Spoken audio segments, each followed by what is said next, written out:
Hi there. Due to the coronavirus situation, a lot of teachers are facing the problem that they now have to give their lessons from home, and that's what this video is about. I think the easiest way to prepare a lesson for your students is by using a voice over PowerPoint. In this video, I'm using PowerPoint 365 because our university just made the switch to that new version. My name is Pieter Kuipers and I've been recording web lectures and MOOCs for the past few years for my course on quantitative evaluation of embedded systems.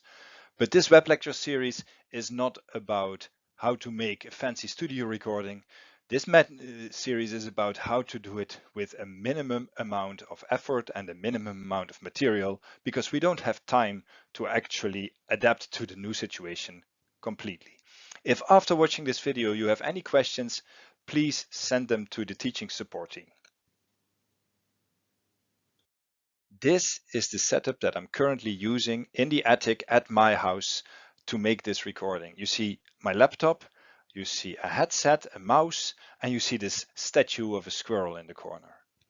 I think the most important thing that you need to get before you start making this kind of recordings or before you start making Skype calls online or whatever actually is this headset.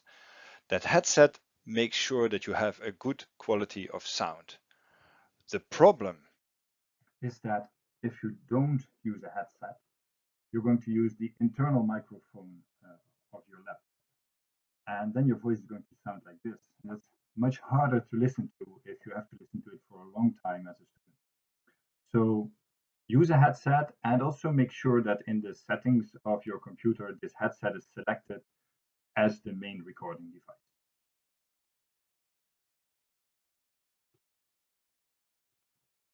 The other maybe peculiar thing is that I have this little statue of a squirrel. His name is Quercus, by the way, and that I mention him in this video. But what Quercus helps me do is he reminds me that I have to smile. I'm sitting behind a laptop in an empty room, staring at a wall, and I have to make sure that my voice remains sounding energetic because otherwise it will be so dull for my listeners to have to process the information that I'm sending at them. So Quercus actually replaces the entire classroom that I usually get my energy from. And then I get to the actual meat of the matter, how to record a voice over PowerPoint. Well, the answer to that is extremely simple. You just open up PowerPoint, you open your presentation, and you go to the slideshow tab. And below that slideshow tab, there is an open your slide for or record your slideshow. If you press that,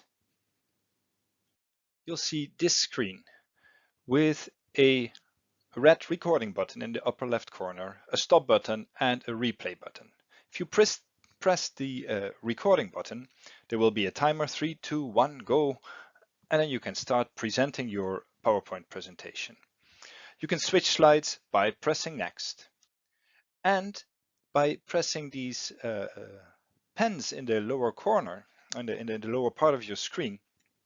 You can click something and you can even write messages in handwriting on your PowerPoint, which is nice because you can use that to emphasize things, to point out to the viewer where you are, and they are, as you can see, replayed in real time.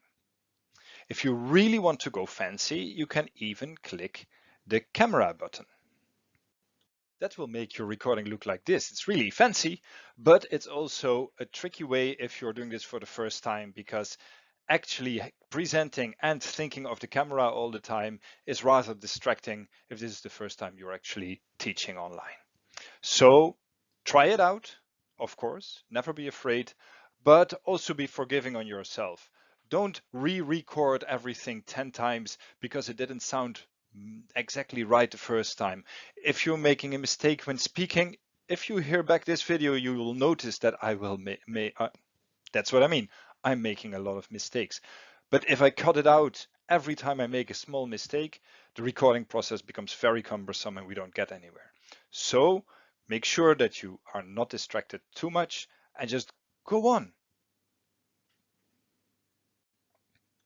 After you're done recording, you press the stop button and then you press play again to see if you like what you recorded.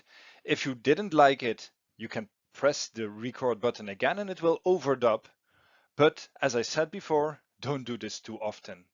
Just show the result first to somebody else to see what they think of it, because you're likely to be too critical yourself on your own work.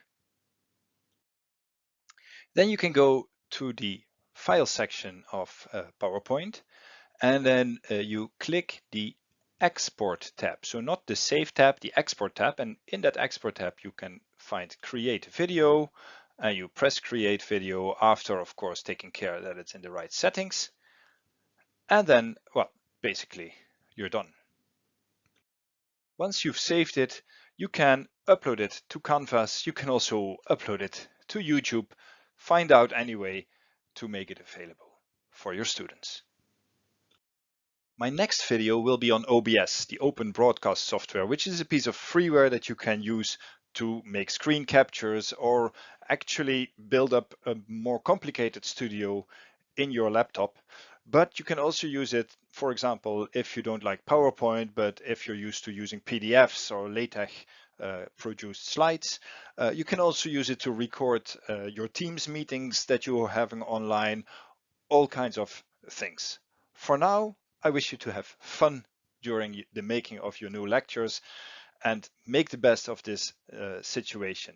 Stay healthy, and I hope to see you again when we are getting back to work in a normal fashion.